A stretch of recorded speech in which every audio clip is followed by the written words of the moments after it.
बांधी है जीवन डोर।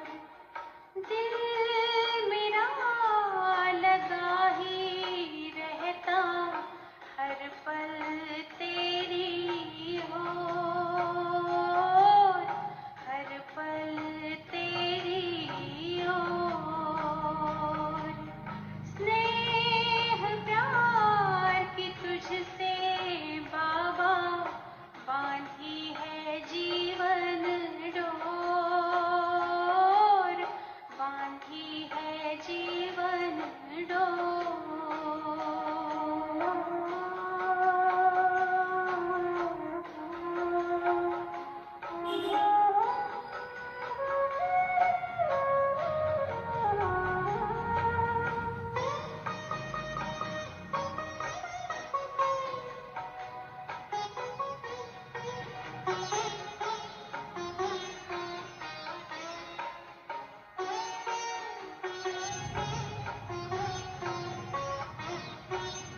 नैनों के दर्पण में बाबा तुझको सदा ही देखूं। क्या से क्या बनाते हो हर पल यही मैं सोचूं, हर पल यही मैं सोचूं। मन आंगन में अब तो बाबा, मन आंगन में अब तो बाबा खुशियों के नाचे मोर, खुशियों के नाचे मोर। स्नेह प्यार की तुझसे बाबा बांधी है जीवन डोर, बांधी है जीवन डोर।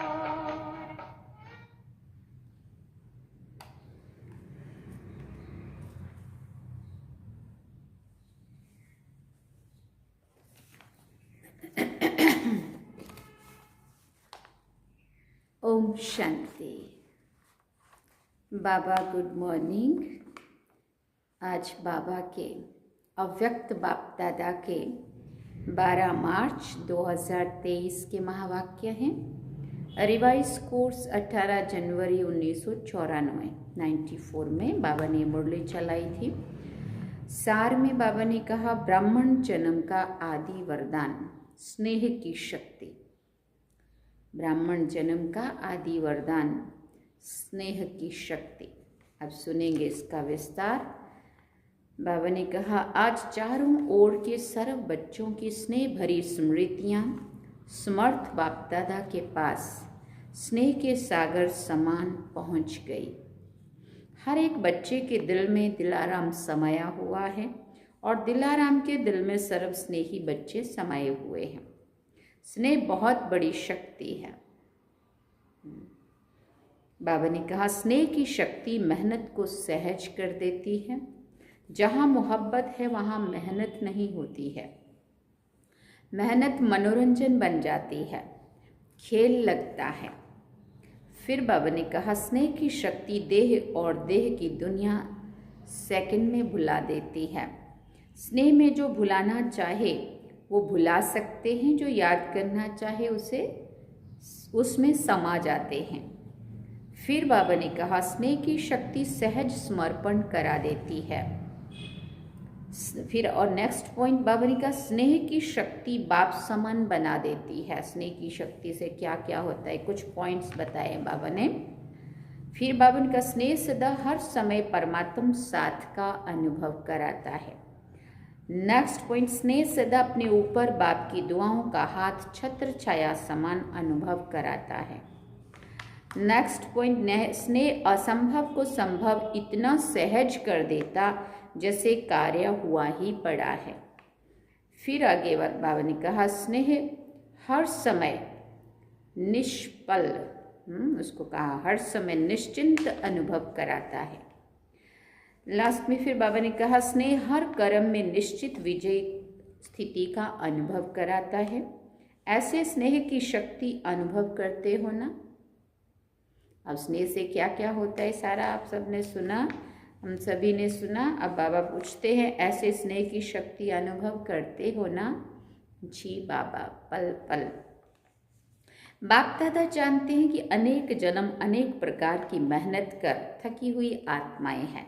भिन्न भिन्न बंधनों में बंधी हुई आत्माएं होने के कारण मेहनत करती रहती हैं। इसलिए बाप दादा मेहनत से मुक्त होने के लिए सहज विधि स्नेह की शक्ति सभी बच्चों को वरदान में देते हैं।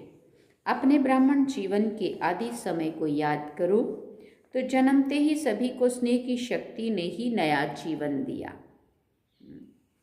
स्नेह की शक्ति, स्नेह की अनुभूति के लिए मेहनत की, मेहनत करनी पड़ी क्या?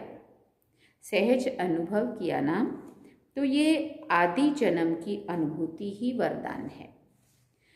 प्यार प्यार में ही खो गए, सदा इस स्नेह के वरदान को स्मृति में रखो।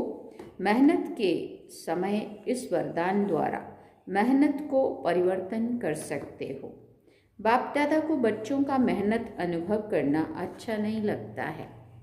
स्नेह के शक्ति की विस्मृति मेहनत अनुभव कराती है। कितनी भी बड़ी कैसी भी परिस्थिति हो, प्यार से स्नेह से परिस्थिति रूपी पहाड़ को भी परिवर्तन हो, परिस्थिति रूपी पहाड़ भी परिवर्तन हो, पानी समान हल्का बन सकता है। पत्थर को पानी बना सकते हो। कैसा भी माया का विकराल रूप व रॉयल रूप सामना करे तो सेकंड में स्नेह के सागर में समा जाओ तो सामना करने की माया की शक्ति समाप्त हो जाएगी। आपके समाने की शक्ति छू मंत्र नहीं लेकिन शिव मंत्र बन जाएगी। सबके पास शिव मंत्र की शक्ति है ना कि खो जाती है, पूछ रहे हैं बाबा। सबके पास शिव मंत्र की शक्ति है ना। शिव स्नेह में समा जाओ, सिर्फ डुबकी मारकर बाहर नहीं निकलाओ। थोड़ा समय विस्मृति में रहते हो, मीठा बाबा, प्यारा बाबा, डुबकी लगाकर फिर निकल आते हो तो माया की नज़र पड़ती है। समा जाओ तो माया की नज़र दूर से ही तो माया की नज़र दूर से दूर हो जाएंगे और कुछ भी नहीं आए तो स्नेह की शक्ति जन्म का वरदान है। उस वरदान में खो जाओ। खो जाना नहीं आता है क्या? फिर पूछ रहे बाबा। स्नेह तो सहज है ना, सबको अनुभव है ना। जी बाबा। कोई है जिसको ब्राह्मण जीवन में रूहानी स्नेह का अनुभव नहीं हो? है कोई? फिर पूछ रहे हैं बाबा। बाबा ने कहा स्नेह ही सहज योग है। स्नेह में समाना ही संपूर्ण ज्ञान है। फिर बाबा ने कहा आज के दिन का महत्व भी स्नेह है। 18 जनवरी पे बाबा ने मुरली चलाई थी ना। अमृत वेले से विशेष किस लहर में लहरा रहे हो? पूछ रहे बाबा। बाप दादा के स्नेह में ही लहरा रहे हो ना। सर्व आत्माओं के अंदर एक बाप के सिवाय और कुछ याद रहा? सहज याद रही ना कि मेहनत करनी पड़ी तो सहज कैसे बनी? स्नेह के कारण। बाबा से प्यार है, स्नेह है, इसलिए। तो क्या सिर्फ आज का दिन स्नेह का है? संगम युग है ही परमात्म स्नेह का युग। तो युग के महत्व को जान स्नेह की अनुभूतियों का अनुभव करो। स्नेह का सागर, स्नेह के हीरे मोतियों की थालियां भर कर दे रहे हैं। तो अपने को सदा भरपूर करो। थोड़े से अनुभव में खुश नहीं हो जाओ। संपन्न बनो। भविष्य में तो स्थूल हीरे मोतियों से सजेंगे। ये परमात्म प्यार के हीरे मोती अनमोल हैं, तो इससे सदा सजे सजाए रहो। चारों ओर के बच्चों की याद, स्नेह के गीत बाप दादा सदा भी सुनते रहते हैं, लेकिन आज विशेष स्नेह स्वरूप बच्चों को स्नेह के रिटर्न में सदा स्नेही भव, सदा स्नेह के वरदान द्वारा सहज उड़ती कला का विशेष फिर से वरदान दे रहे हैं। सदा जैसे छोटे बच्चे होते हैं, कोई भी मुश्किल बात आएगी व कोई भी परिस्थिति आएगी तो माता पिता की गोदी में समा जाएंगे। ऐसे सेकंड में स्नेह की गोदी में समा जाओ तो मेहनत से बच जाएंगे। सेकंड में उड़ती कला द्वारा बाप दादा के पास पहुंच जाओ तो कैसे भी स्वरूप में आई हुई माया दूर से भी आपको छू नहीं सकेगी, क्योंकि परमात्म छत्र छाया के अंदर तो क्या, लेकिन दूर से भी माया की छाया आ नहीं सकती। तो बच्चा बनना अर्थात माया से बचना। बच्चा बनना तो अच्छा है ना, बच्चा बनने का अर्थ ही है स्नेह में समा जाना। अच्छा, चारों ओर के दिलाराम के दिल में समाये हुए बच्चों को, सदा मेहनत को मोहब्बत में परिवर्तन करने वाली शक्तिशाली आत्मा को, सदा परमात्म स्नेह के संगम युग को महान अनुभव करने वाली श्रेष्ठ आत्माओं को, सदा स्नेह की शक्ति से बाप के साथ और दुआओं के हाथ को अनुभव कर औरों को भी कराने वाली विशेष आत्माओं को, सदा स्नेह के सागर में समाये हुए बच्चों को, स्नेह के सागर बाप दादा का याद प्यार और नमस्ते। हम रूहानी बच्चों की भी रूहानी माता पिता बाप दादा को दिल व जान से व प्रेम से याद प्यार, गुड मॉर्निंग, नमस्ते, थैंक यू बाबा, शुक्रिया बाबा। अब बाबा ने दादियों से मुलाकात की। आज के दिन क्या क्या याद आया? विशेष विल पावर के हाथ याद आए? बाबा जब दादी को विल पावर दे रहे थे हाथ में, हाथ बाबा पूछते क्या वो याद आया? विल पावर सब कार्य सहज करा देती है ना। ब्रह्मा बाप ज़्यादा याद आया या बाप दोनों में बाप दादा दोनों याद रहे? फिर भी ब्रह्मा बाप की याद के चरित्र सभी को विशेष याद आते रहे। ब्रह्मा बाप नहीं बना ही तब जब बाप दादा कंबाइंड हुए। वो भी तो अपने जैसे साधारण एक दादा लेखराज के रूप में ही थे ना। अगर बाबा नहीं आता तो बाबा कहते ब्रह्मा बाप भी ब्रह्मा बाप कब बने? शिव बाबा जब उनमें कंबाइंड रूप हुए, बाबा जब उनके तन में आए। इसलिए परमात्म प्रवेशता के साथ ही ब्रह्मा का कर्तव्य शुरू हुआ। इस अव्यक्त स्वरूप के अव्यक्त रूप के चरित्र भी न्यारे और प्यारे हैं। 25 वर्ष की सेवा की हिस्ट्री आदि से याद करो, कितनी तीव्र गति की हिस्ट्री है। अव्यक्त होना अर्थात तीव्र गति से सर्व कार्य होना। समय का परिवर्तन भी फास्ट और सेवा की वृद्धि की गति भी फास्ट हुई ना। इसलिए अव्यक्त होने से समय को भी तीव्र गति मिली है, तो सेवा को भी तीव्र गति मिली है। बाबा हुए ही अव्यक्त। इसके लिए बाबा ने कहा अभी तक तो चींटी मार्ग की सेवा चल रही थी, अब विहंग मार्ग की सेवा शुरू होगी। तो उसके बाद ही 1969 के बाद ही सारी सेवाओं में जो तीव्र गति का जो विस्तार हुआ वो उसके बाद ही हुआ। बाबा कहते अव्यक्त पार्ट में आने वाली आत्माओं को भी पुरुषार्थ में तीव्र गति का भाग्य सहज मिला हुआ है। अव्यक्त पार्ट में आई हुई आत्माओं को लास्ट सो फर्स्ट का वरदान भी प्राप्त है। जिन दिनों में हम बाबा के ज्ञान में चले थे तो ये बाबा बार बार मुरली में यही कहते थे, बच्चे लास्ट में आए हो, फास्ट जाओ फर्स्ट आओ। बार बार यही चलता था, यही आता था। फिर बाबा कहते वरदान को कार्य में लगाओ, सिर्फ स्मृति तक नहीं, समय प्रमाण वरदान को स्वरूप में लाओ। वरदान को स्वरूप में लाने से स्वतः ही फास्ट गति का अनुभव करेंगे। अव्यक्त पालना सहज ही शक्तिशाली बनाने वाली है, इसलिए जितना आगे बढ़ना चाहो बढ़ सकते हो। बाप दादा और निमित्त आत्माओं की आप सबके ऊपर विशेष सदा आगे उड़ने की दुआएं हैं। ऐसे है ना। बाबा ने फिर कहा दादियों की भी दुआएं हैं, सिर्फ फ़ायदा ले लो। मिलता बहुत यूज़ कम करते हो। सिर्फ बुद्धि से किनारे रखते नहीं रहो, खाओ, खर्च करो। आता है यूज़ करना? फिर बाबा पूछ रहे हैं खर्च करना आता है कि संभाल कर रख देते हो? बहुत अच्छा, ये संभाल कर रखना है। ये जीवन बहुत अच्छा, बाबा का ज्ञान बहुत अच्छा, दादियों का बाबा का प्यार बहुत अच्छा, हाँ सब कुछ बहुत अच्छा करते रहने से तो कुछ नहीं होगा ना। बाबा कहते हैं उसको यूज़ करो, कर्म में लाओ, अच्छाई को स्वयं प्रति और दूसरों के प्रति कार्य में लगाओ। यहाँ खर्चना अर्थात बढ़ाना। जैसे आजकल का फैशन है ना, जो अमूल्य चीज़ होती है वो कहाँ रखते हैं?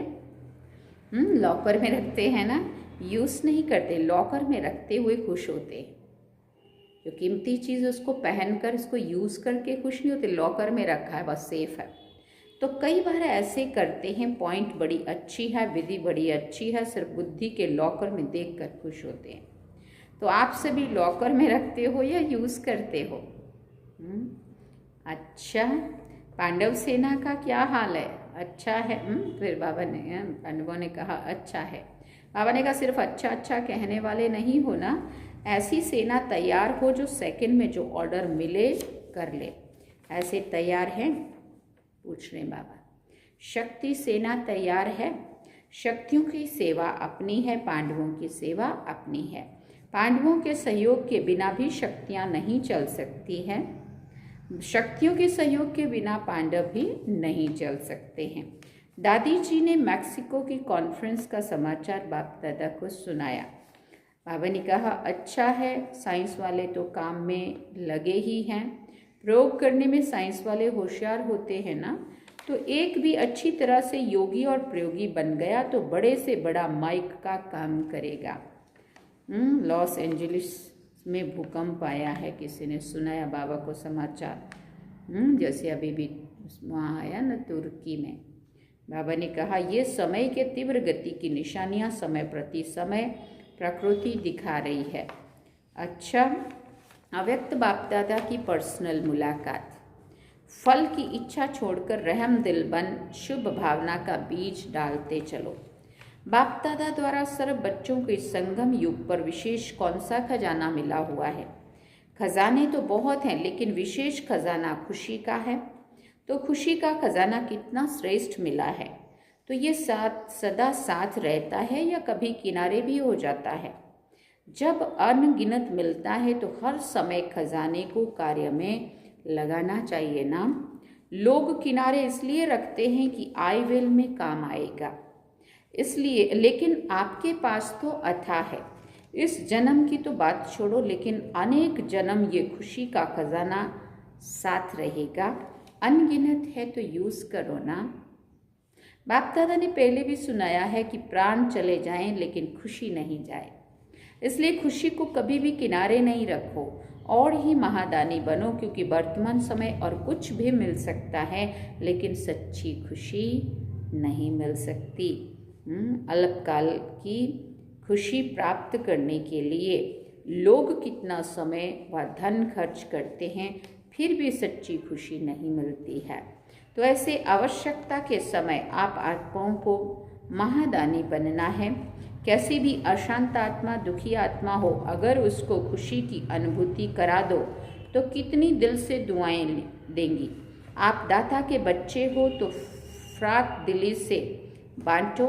बांटना तो आता है ना, तो क्यों नहीं बांटते हो? समय को देख रहे हो? फिर बाबा ने पूछा। दिल से रहम आना चाहिए। जो अशांति दुख में भटक रहे हैं वो आपका परिवार है ना, परिवार को सहयोग दिया जाता है ना, तो पर वर्तमान समय महादानी बनने के लिए विशेष रहम दिल के गुण को इमर्ज करो। आपके जड़ चित्र वरदान दे रहे हैं, तो आप भी चैतन्य में रहम दिल बन बांटते जाओ, क्योंकि परवश आत्माएं हैं। कभी भी ये नहीं सोचो कि ये तो सुनने वाले नहीं है, ये तो चलने वाले नहीं है। आप रहम दिल बनो, देते जाओ। गाया हुआ है कि भावना का फल मिलता है। फिर बाबा ने कहा तो चाहे आत्माओं में ज्ञान के प्रति, योग के प्रति शुभ भावना नहीं भी हो, लेकिन आपकी शुभ भावना उनको फल देती है। ऐसे नहीं सोचो कि इतना कुछ सेवा की लेकिन फल तो मिला ही नहीं। लेकिन एक फल एक जैसे नहीं होते, कोई सीजन का फल होता है, कोई सदा का फल होता है। तो सीजन का फल सीजन पर ही फल देगा ना।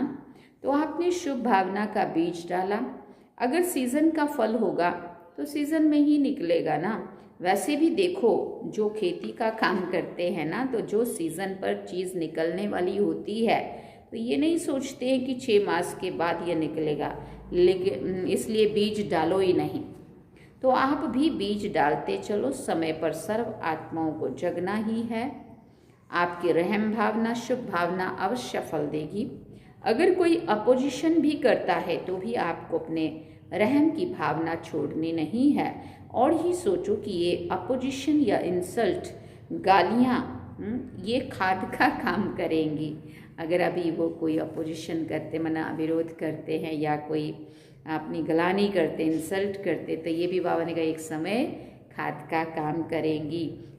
तो खाद पड़ने से अच्छा फल निकलेगा।